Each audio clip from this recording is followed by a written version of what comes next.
Well, welcome everyone to Steve Savant's Money, the name of the game. I'm your host, Steve Savant, syndicated financial columnist and money color commentator.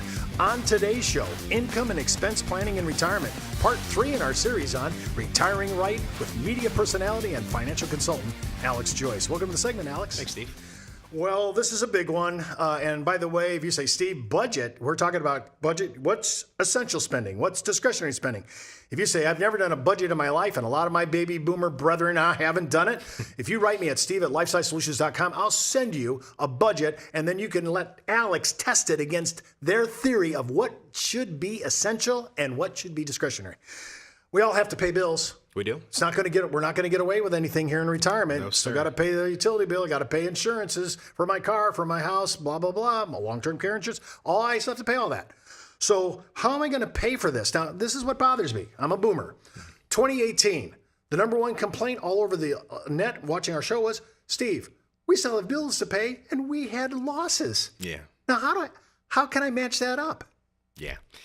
That's we talked about this a little bit in our last segment, Steve, and I think that's the most realistic part about understanding what we mentioned about risk, right, and reward, and being paid to take more risk, right? I mean, there's fixed expenses. That's the first thing we have to understand, right? Every family should have a balance sheet. We have to understand the cost to turn the lights on. We have to understand the cost to maintain our cars. We have to understand the cost to maintain our lifestyle, if you would. But then there's this thing called a gap, right, Steve? There's these things that we want to do. These things that we have goals to do. There's these retirement things that we wish that we could do. We all want to fund them, but it's difficult when the market's volatile, right? And it's difficult when the market's down and you're still pulling out 4 or 5%. That's very challenging, if you would. So I think that most people, what they're looking for when they seek advice or when they walk into our office, they meet with us, my team, is they're looking for confidence. They're looking for a way ultimately to be able to do those things, not necessarily, again, being more conservative, maybe taking on the same amount of risk, but providing a lifestyle that they truly, really deserve to have. Well, let's just take the first one. I have essential spending. I got to do that. I can't get around it. Those are the bills that have to be paid. Sure. I need to identify that number. Yeah. Now, I do have Social Security coming in for me if I'm married, my spouse as well. Sure. We have that in, and that's guaranteed for life. Right. My bills, by the way, are guaranteed for life, okay? Right. But I've noticed something, and I'm asking you. I've noticed that most of the Social Security payments, and they're there, I'm glad to have them, but they're not going to be enough for essential spending. Having got to discretionary, it's not really enough. I need to match guaranteed bills with guaranteed income. Right. And I don't know if I can do that with mutual funds, ETFs, stock dividends, and bond interest. I don't know if I can do that. Yeah. Well, what they need to do, and just real fast, and it's funny you say that because I just read that the average Social Security is $17,000 a year, right? Pensions, as you mentioned, are dinosaurs, 3%. Have Very those few. now. Very few. So I think what we like to do is we like to find a way to squeeze that gap in as much as possible with another form of guaranteed income, right? So I think that you look like you had something on your mind. No, I was just thinking, from a boomer's point of view, which is the bulk of the people, 10,000 a day retired, right? Yeah. When I think about it, I have goals. I know I have to pay my bills, but I want to go see the grandkids. I want to go on a church mission trip. Sure. Maybe I want to go to a Disney World with my kid. I want to do things priced into my budget, right? Yeah. So I know Social Security isn't going to cut this. It's going to be part of it, part of the answer. Right. So I don't see too many, and very few people have pensions. So I'm really left with basically reverse mortgages and lifetime annuities. Yeah. Now, I noticed that Jean Clement died at 122 years, 164 days. She is the Guinness Book of World Records. But not everybody's going to be that old, okay? Yeah. But to think about age 100, that to me is kind of reality now. That could be reality. Yeah. So how can I tether or actually in concert with my Social Security pick up an annuity to kind of go with that and take care of all these? You can, right? Fixed indexed annuities have an income rider, and you can. A lot of times you can get these at no cost or very little cost, cheaper than buying a actively managed or a passive mutual fund, if you would, less than 1%. And what those things do, Steve, is they provide that withdrawal percentage, again, indexed to the market, where you can over time hedge inflation, if you would, in certain ways in terms of a fixed income position, but they allow to have that income that you can't outlive. They provide that guaranteed lifetime income. They walk and talk just like a pension, right? But indexed to the market, which we believe is a feature everybody should have in their portfolio over time, being above inflation, if you would, being compensated for the risk of doing so. But anyway, what they do is they provide that extra layer of income.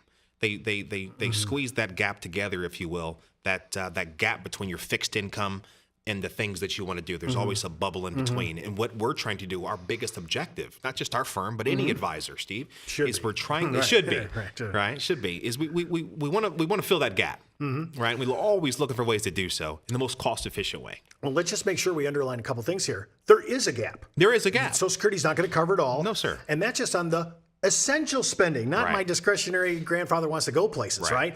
So there's my number. I need to find out what that number is. And to do that, I need to do a budget. And again, if you don't have one, I'll send it to you.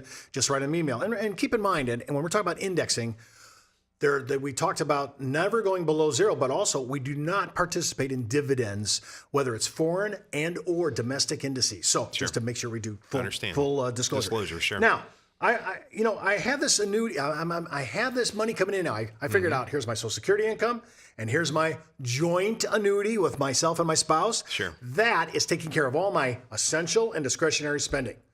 So I partition that money away from there, and now I have money left over that I can do for inflation to grow my account. Absolutely. Talk a little bit about, we were just talking about the partition. Now I need to talk about inflation because I'm still in the market. Yeah.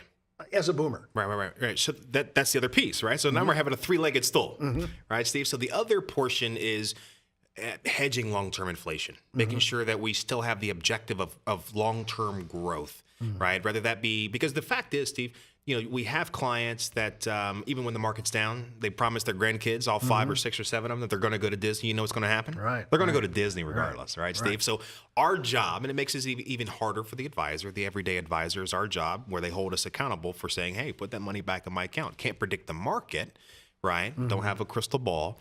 But the goal is to have that three-legged stool where you have that. We know what the fixed income is. Now we're showing a way to fill that gap, right? To fill that gap, and then we have something over here. This next the third leg, if you would, of hedging long-term inflation. Whether that's an equity position, Steve, whether that's an ETF position or an index, or depending on if there needs to be active. Looking at different asset classes is the ultimate way for to gauge diversification. So we look at that. Right? And we make it make sense. We educate our client in terms of why we take this approach, and we put it all together. We put it all together. And they're taking a risk tolerance test to find out how much they can handle. They have to. Okay. Right. Especially at that age. They have to. I want to talk about another thing here about seniors. I run across this every year. I can't believe we make the same mistake.